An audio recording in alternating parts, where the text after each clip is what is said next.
What would the fall of Raqqa mean for the West as well as for the Middle East in general?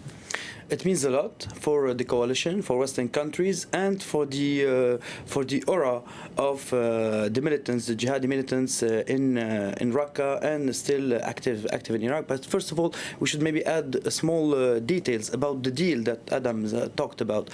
There was many contradictory information about this deal, like a bad cop, good cop game between the coalition and the Syrian Democratic Forces, the YPG. Some saying that Syrian jihadis will be let out of the town, and others saying all of the jihadis, including foreigners, not only Westerners, all foreigners will be out of the city. And there was a very big flu about that.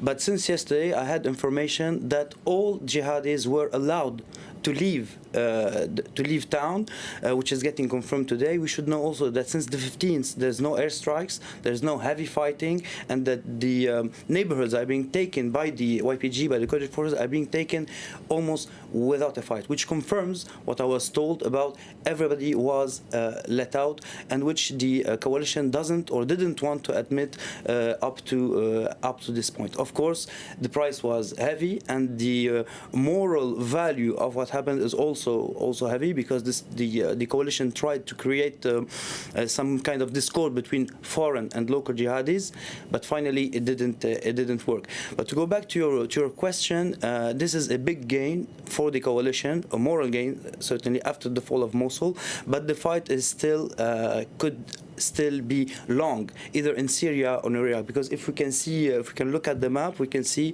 the areas which are still controlled and where the jihadi militants are still active. And while we look at those pictures, actually we see the heavy price of the whole destruction of the city of Raqqa.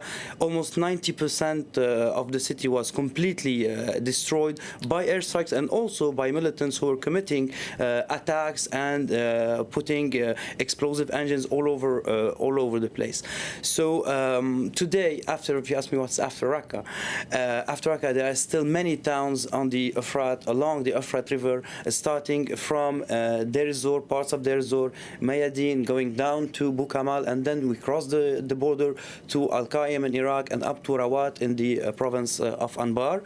It's a huge area. It's a desert area where militants still can be active and where they can operate semi-military operations. We are not talking about heavy military operations as we used to see. Maybe we saw in Mosul, we seen in Raqqa, and we still see in parts of Syria. But today they will go into more guerrilla mode of operations, and they are reactivated also sleeping cells in provinces in Iraq, for example, which were thought to be pacified, as for example Diyala, as for example Salah ad-Din. And yesterday we heard that after the clashes between the Kurdish Peshmerga and Shia militias and the Iraqi army in Kirkuk, jihadis were able to take 2 towns because of this fight between those former allies up to this point. So the fight is still long, I guess, but the moral value of the loss of Mosul, then of Raqqa, is of big value for the coalition and for all the forces fighting the jihadi militants on ground.